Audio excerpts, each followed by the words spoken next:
جی ہاں، دیکھیے یہ بات جو ہے وہ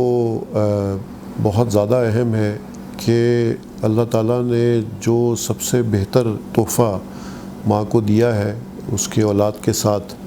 وہ ماں کا دودھ ہے، جو کہ بچے کو صرف غذائیت فراہم نہیں کرتا. غذائیت تو یقیناً سب سے بہتر قسم کی غذائیت اس کو ماں کے دودھ سے فراہم ہوتی ہے، کیونکہ جس کو ہم کہتے ہیں اسپیشیز اسپیسیفک. ایک سمپل سی بات ہے کہ گائے کے بچے کا دودھ گائے کے بچے کے لیے ہے، اونٹنی کے بچے کا دودھ اونٹنی کے بچے کے لیے ہے، اور انسان کے بچے کا دودھ انسان کے لیے. ٹھیک ہے، تو وہ جو اسپیشیز اسپیسیفک نیوٹریٹیو کوالٹیز ہیں وہ تو سب سے زیادہ اہم ہے. اس کے بعد جو دوسری چیز بہت بڑی آتی ہے وہ یہی آتی ہے کہ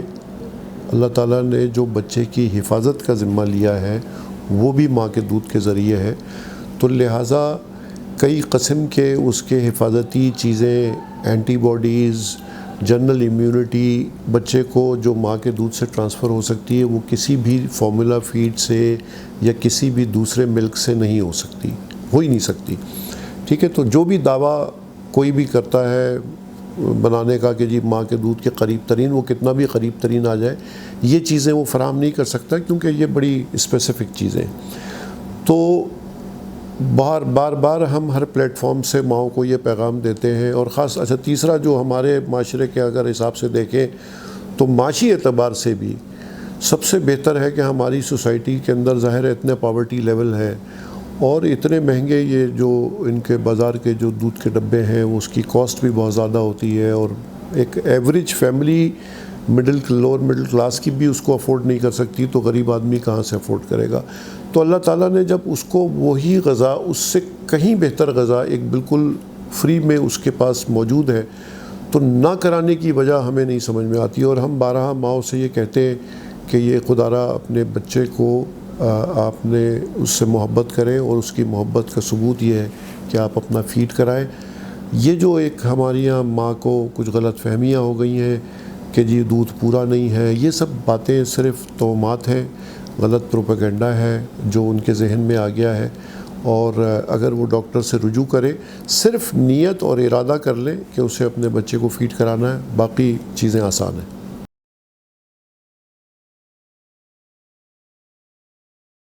جی ہاں بالکل. اب اس کے حوالے سے واضح ہدایات آ گئی ہیں کہ کووڈ-19 جو ہے نہ ہی بریسٹ ملک سے ٹرانسفر ہوتا ہے، نہ ہی دوسری جو سیکریشنز ہیں ان سے ٹرانسفر ہوتا ہے، تو یعنی چائلڈ برتھ کے دوران. تو اس بات کے دو طرح کی بچوں میں ٹرانسمیشن ہو سکتی ہے. ایک ہو سکتی ہے جس کو ہم کہتے ہیں ورٹیکل ٹرانسمیشن، جو مدر کے پیٹ سے ہی بچہ لے کے آتا ہے اور پیدائش کے دوران یا مدر کے پیٹ سے یا پیدائش کے دوران وہ انفیکشن ٹرانسمٹ ہوتا ہے.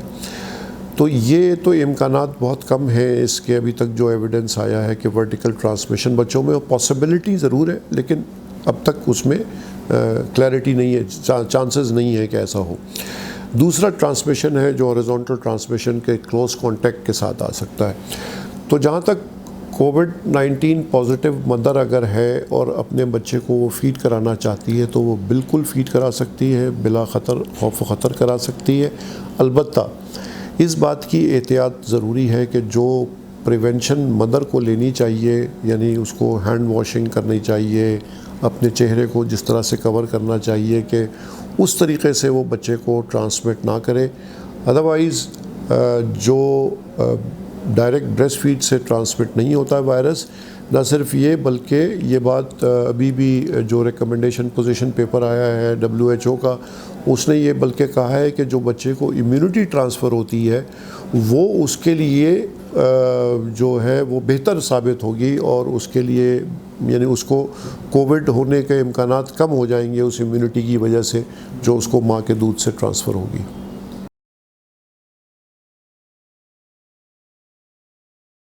انسٹرکشن بریسٹ فیڈنگ کی ہے، جیسے میں نے ابھی بتایا کہ وہ اس دوران جب وہ بریسٹ فیڈ کر رہی ہے یا بچے کو کٹل کر رہی ہے تو وہ جو ہینڈ واشنگ کی ٹیکنیکس ہیں، اس کو جو بھی پروٹیکٹیو ٹیکنیکس ہیں، ماسک ماں پہن سکتی ہے تاکہ وہ ٹرانسمٹ نہ کرے. لیکن نکال کر اس کو اگر آپ باٹل کی صورت میں دیں گے تو بچہ ایک تو ماں سے دور ہو جائے گا، پہلی بات. دوسری بات یہ ہے کہ جو پرابلم ہمیں آتا ہے وہ فارمولا ملک کے ساتھ وہ بوٹل کی وجہ سے آتا ہے، کیونکہ پرابلم آدھے سے زیادہ وہ یہی ہے کہ چونکہ جب آپ ایک دفعہ بچے کو بوتل کا دودھ دینے تک، تو وہ جو فیڈنگ کا جو طریقہ کار ہے، میکینزم ہے،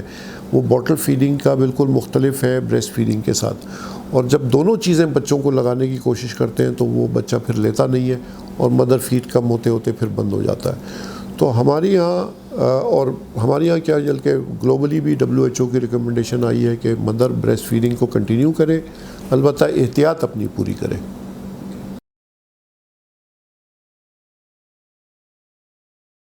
انفنٹ کی کیا بلکہ بچوں میں ہی پریولنس ایک تو کم ہے، اور انفنٹ کی پریولنس کلیئر ڈیٹا یہ کہہ رہا ہے کہ تقریباً 1% کے یا اس سے بھی کم۔ تو ایک تو پریولنس بہت کم ہے، اور مورٹیلٹی تو تقریباً نہ ہونے کے برابر ہے، یعنی جن ممالک کے اندر بہت زیادہ بھی مورٹیلٹی ہوئی ہے ان میں بھی جو چھوٹی یعنی 20 سال سے کم عمر کے لوگ ہیں ان کی مورٹیلٹی بہت ہی کم ہے کمپیئر ٹو جو اولڈ ایج مورٹیلٹی اس کے مقابلے میں۔ تو جیسے جیسے عمر بڑھتی ہے مورٹیلٹی کا ریشو بالکل کلیئرلی اس کے ساتھ ساتھ بڑھتا جاتا ہے۔ تو اچھی بات یہ ہے کہ بچوں میں بیماری کا امکان بھی تھوڑے سے کم ہے، اور اگر بیماری ہو جائے تو شدت بھی کم ہے۔ یہی ہمارا اسپتال دیکھ لیجئے، سندھ کے اندر سب سے بڑا بچوں کا اسپتال ہے، اس وقت تک ہمارے پاس کووڈ پازیٹیو کا کوئی بھی کیس نہیں آیا ہے الحمدللہ۔ کیسز سسپیکٹڈ آئے ہیں، ان کو ہم نے جو انویسٹیگیٹ کیا ہے تو وہ نیگیٹو آئے ہیں۔ کچھ پیشنٹ کووڈ پازیٹیو آئے تھے جن کو، لیکن وہ یہاں چونکہ بچے بالکل ٹھیک تھے، ان کے گھر والوں کو ہو گیا تھا اور ان سے بچوں کو ٹرانسمٹ ہو گیا تھا۔ تو چونکہ وہ بیمار نہیں تھے تو ان کو ہم نے یہاں داخل نہیں کیا، ان کو وہیں جا کر جو حکومت کے سینٹر ہیں گڈاپا میں داخل تھے وہ بچے، ہم نے وہیں جا کے ان کو وزٹ کر کے دیکھ لیا اور وہ بچے ٹھیک ہو گئے۔ تو الحمدللہ یہاں پہ بھی یہ بات سامنے نظر آ رہی ہے کہ بچوں میں اس کے امکانات کم ہیں، اور اگر ہو بھی جائے تو اس کی شدت کم ہے، لیکن بچے ٹرانسمٹ ضرور کر سکتے ہیں، کیونکہ ان کو کھانسی نزلہ یہ زیادہ پرابلم ہوتا ہے، تو وہ دوسروں کے لیے تھوڑا سا خطرہ ہے ضرور۔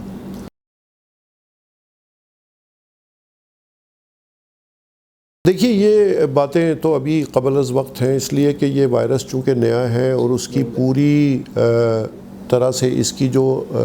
شکلیں ہیں یا کیا چیز عوامل اس کے اوپر اثر انداز ہو رہے ہیں، وہ کون سے فیکٹرز ہیں جو یہ ڈٹرمائن کرتے ہیں کہ کن میں زیادہ سیویرٹی ہوگی، یہ کچھ ہائپوتھیٹیکل یا کچھ اشارے تو ہیں لیکن کمپلیٹ باتیں نہیں ہیں۔ ایک طرح سے آپ کہیں تو یقیناً بچوں کا امیون سسٹم بہتر بھی ہوتا ہے، لیکن بچوں کا امیون سسٹم ڈیولپ بھی ہو رہا ہوتا ہے، کیونکہ یہ جو بار بار کھانسی نزلہ فلو ہوتا ہے، یہ ایک طرح سے قدرت کا نظام ہوتا ہے کہ یہ چھوٹی چھوٹی بیماریاں جو ہیں بچوں کے امیون سسٹم کو ڈیولپ کر رہی ہوتی ہیں۔ تو جیسے ہم نے کہا کہ ماں کا دودھ بچوں کے امیون سسٹم کے لیے بہت مفید ہے، یقیناً کچھ نہ کچھ پروٹیکشن وہ بھی دے گا۔ بچوں کی اپنی امیونٹی جو ہماری اپنی امیونٹی ارد گرد کی ہے، ایز اے سوسائٹی بھی ہماری امیونٹی اس سے مختلف ہے جو یورپ اور امریکہ میں رہتے ہیں، اور شاید بہتر ہے ایک لحاظ سے، کیونکہ ہم بہت ساری چیزوں سے ایکسپوز ہوتے ہیں۔ تو جیسے میں نے کہا کہ وہ کیا عوامل ہیں کہ جو اس ڈیزیز کی سیویرٹی یا اس کے ہونے کو یا اس کی سیویرٹی کے اوپر مکمل طور پہ اثر انداز ہو رہے ہیں، کیا وائرس کے اپنے شکل یا اس کی جینیٹک اس کے حساب سے کوئی چیز وہ ڈیفرنٹ ہے جو وہ اڈلٹ کے اندر یا ڈیفرنٹ پاپولیشن میں ڈیفرنٹ بیہیو کر رہی ہے، یا امیونٹی کا تعلق ہے، یا اس کی اور کوئی شکل ہے، تو وہ ساری چیزیں وقت آنے پر یہ واضح ہو سکیں گی۔ جنرل رول یہی ہوتا ہے کہ 3 چیزیں ڈیپینڈ کرتی ہیں کسی بھی انفیکشن کی سیویرٹی پہ: ایک وائرس کا ویرولنس یا کوئی بھی آرگینزم اس کا ویرولنس، دوسری جو ہوسٹ کی امیونٹی، اور تیسری انفیکٹیوٹی ڈوز کہ کتنی زیادہ ڈوز گئی ہے۔ یہ ایک جنرل رول ہے اس بات کو طے کرنے کے لیے کہ کسی بھی شخص کو کسی بیماری کی شدت یا انفیکشس ڈیزیز کی ہم بات کریں اس میں کتنی شدت سے ہوگی، یہ 3 چیزوں پہ ڈیپینڈ کرتا ہے۔ تو یہ ٹرائنگل تو وہی رہے گا، لیکن اس کی جو شکلیں ہیں تفصیل سے وہ وقت کے ساتھ سامنے آئیں گی۔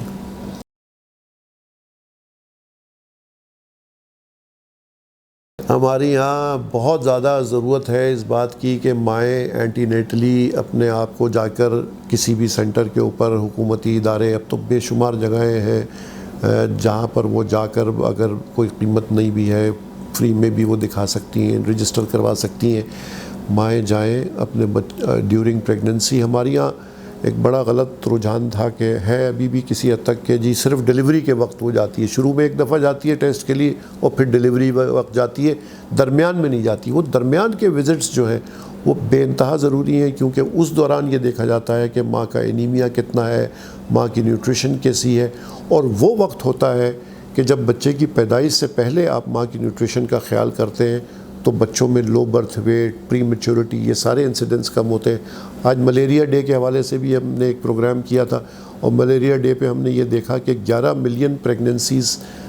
جو ہے وہ مدر کی وہ ملیریا سے گلوبلی افیکٹ ہوتی ہیں, اور ان میں جو بچے پیدا ہوتے ہیں ان میں 16% بچے جو ہے وہ لو برتھ ویٹ ہو جاتے ہیں, because mothers are affected from malaria. تو وہ ماں کی غذائیت اور ماں کی صحت جو ہے وہ پریگننسی کے دوران بہت اہم ہے, اور یقیناً وہی اس کی غذائیت کنٹینیو ہونی چاہیے جب وہ بریسٹ فیڈ اپنی بچے کو کر رہی ہے. کیونکہ جیسے ہم ماں کو کہتے ہیں کہ جی آپ یہ سمجھیں کہ اگر آپ ایک آدمی کی غذا لیتی ہیں تو بچے کی غذا بھی چونکہ آپ کے ساتھ ہی جا رہی ہے تو آپ 2 لوگوں کی غذا لیں. ایک سادہ ہے, باقی اس کی ڈیٹیل ظاہر ہے کہ اس کی ڈیٹیلز موجود ہیں ہر جگہ کلینکس کے اندر کہ کتنی اس کو ایکسٹرا نیوٹریشن لینی چاہیے. بٹ 500 to 1000 ایکسٹرا کیلوریز یا ایک روٹی اضافی ہر کھانے کے ساتھ, تو جس وقت وہ بچے کو فیڈ کرا رہی ہے اس وقت بھی اس کو ایکسٹرا نیوٹریشن چاہیے, اور یقیناً پریگننسی کے دوران اس کو ایک بہتر غذا چاہیے تاکہ جو بچہ پیٹ میں پل رہا ہے اس کی نشو و نما ٹھیک ہو, وقت پہ پیدا ہو, ٹھیک وزن کے ساتھ پیدا ہو, اور ماں کی اپنی امیونٹی بھی بہتر ہو.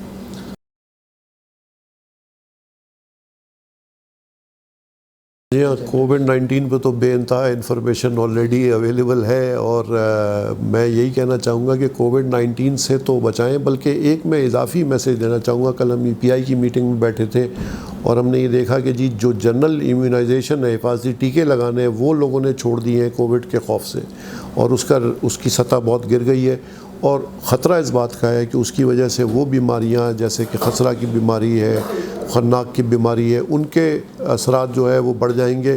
اور تو میری گزارش یہ ہے کہ ان بچوں کو حفاظتی ٹیکے ضرور لگوائیں. باقی جو ظاہر احتیاط ہے, ہینڈ واشنگ ہے, فیس کور کرنا ہے, سوشل ڈسٹینسنگ ہے, وہ ساری جو ہدایت ہے اس پہ عمل کریں.